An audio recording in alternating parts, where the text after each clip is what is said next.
சிவபெருமான் பக்தர்களாகிய நேர்களுக்கு என்ன வணக்கங்கள். ஜம்பு மகரிஷி அவர்களுக்கும் வணக்கங்கள். அவரு தான் நம்ம சேனலை வந்து நடத்திட்டு கொண்டுட்டு போறாரு.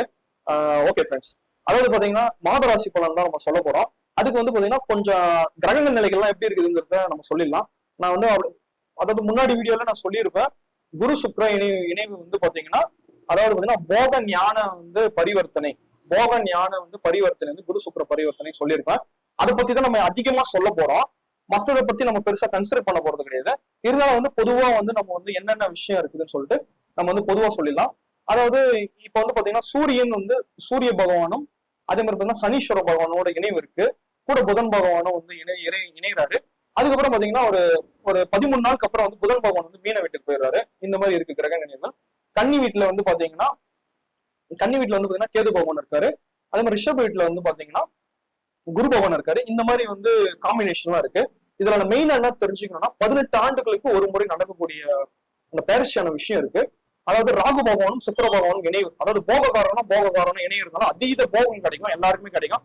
நான் வந்து இந்த வீடியோல வந்து சொல்ல போறதுன்னா அனைத்து ராசிக்காரங்களுக்குமே வந்து நல்ல விஷயம் மட்டும்தான் சொல்ல போறேன். ஏன்னா வந்து வெறும் சுக்கிரன் ராகுவை மட்டும்தான் சொல்ல போறோம். மற்ற கிரகத்தெல்லாம் நம்ம பெருசா நடுவுல லைட்டா சொன்னாலும் அது மட்டும்தான் போக்கஸா நம்ம சொல்ல போறோம்.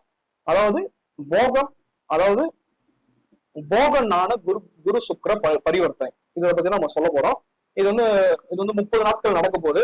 பிப்ரவரி 13ஆம் தேதி ஆரம்பிச்சு 30 நாள் நடக்க போகுது. நம்ம எல்லாமே அதெல்லாம் டெக்ஸ்ட்ல எல்லாமே கொடுத்துருவோம். அதெல்லாம் பார்த்துட்டு பாருங்க. அதே ஒரு மாத ராசி பலன் சொல்றது ரொம்ப டஃப் தான்.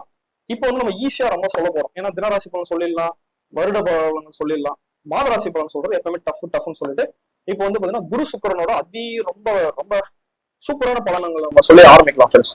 ஓகே ஃப்ரெண்ட்ஸ், நம்ம அந்த வீடியோ அடுத்தடுத்து நம்ம பார்ப்போம். Okay friends, thank you. சிவபெருமான் பக்தர்களாகிய நேர்களுக்கு என்ன வணக்கங்கள்.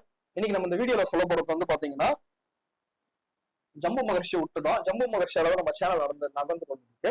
அதே மாதிரி பாத்தீங்கன்னா இப்ப இந்த வீடியோல சொல்ல போறது வந்து பாத்தீங்கன்னா கும்பராசிக்காரங்களுக்கான பலன்கள் தான் சொல்றோம். கும்பராசிக்காரங்கன்னா மிகுந்த போகத்தை அனுபவிக்க போகும் கும்பராசிக்காரர்கள். அதுல மிகுந்த போதை, அதாவது பாத்தீங்கன்னா 2ஆம் அதிபதி 4ஆம் அதிபதியும் பரிவர்த்தனை. 2ஆம் இடத்துல வந்து சுக்கிரனும் ராகுவும் வந்து ஹை பிச் பவர். அதாவது பாத்தீங்கன்னா நம்மளுக்கு கிடைக்க வேண்டியதெல்லாம் கிடைச்சிடுச்சேங்கிற ஒரு திருப்தி. அதாவது காசு வேணுமா, காசு கிடைச்சிச்சு போதும். நம்ம லைஃப்ல வந்து நல்ல மனைவி கிடைச்சிட்டாங்க, நல்ல நண்பர்கள் கிடைச்சிட்டாங்க, நல்ல வியாபாரம் கிடைச்சிச்சு, நம்ம ஜெயிச்சிட்டோம், நம்ம எல்லாரோட பெரிய சாதிச்சிட்டோம், நம்மளோட கேரக்டர் வந்து எல்லாரும் புரிஞ்சுக்கிட்டாங்க. அதே மாதிரி நம்ம வந்து நம்ம என்ன நம்ம நினைச்சிட்டு இருக்கோமோ அது நடந்துச்சு அப்படிங்கிற அளவுக்கு ஒரு சந்தோஷம் அப்படிங்கிற விஷயம் வந்து நடக்கும்.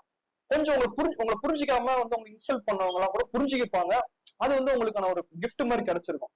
அது வந்து உங்களுக்கு அந்த கும்பராசி பாக்குறவங்களுக்கு வந்து கண்டிப்பா தெரிஞ்சிருக்கும். அது ஜம்பு மகரிஷி அருள் இருந்ததான் கண்டிப்பா அந்த வீடியோ பாப்பீங்க கும்பராசிக்காரங்க. சரி ஃப்ரெண்ட்ஸ், இது வந்து இந்த டைம் குறிச்சு வச்சுங்க, எப்போனா பாருங்க. சரிங்க ஃப்ரெண்ட்ஸ், இந்த வீடியோ உங்களுக்கு பிடிச்சிருந்தா லைக் பண்ணுங்க, ஷேர் பண்ணுங்க, சப்ஸ்கிரைப் பண்ணுங்க ஃப்ரெண்ட்ஸ். அதே மாதிரி பாத்தீங்கன்னா சிவபெருமன் அவர்களும் முருகர் அவர்களும் பிருத்திங்கராஜ அவர்களும் 9 நவர்கள் வந்து நல்லது மட்டுமே செய்யும் என்பதை சொல்லிக்கொண்டு ஜம்பு மகரிஷி அருள் இருந்தா பாப்பீங்க அப்படி சொல்லிக்கொண்டு விடைபெறுகிறேன். நன்றி, வணக்கம்.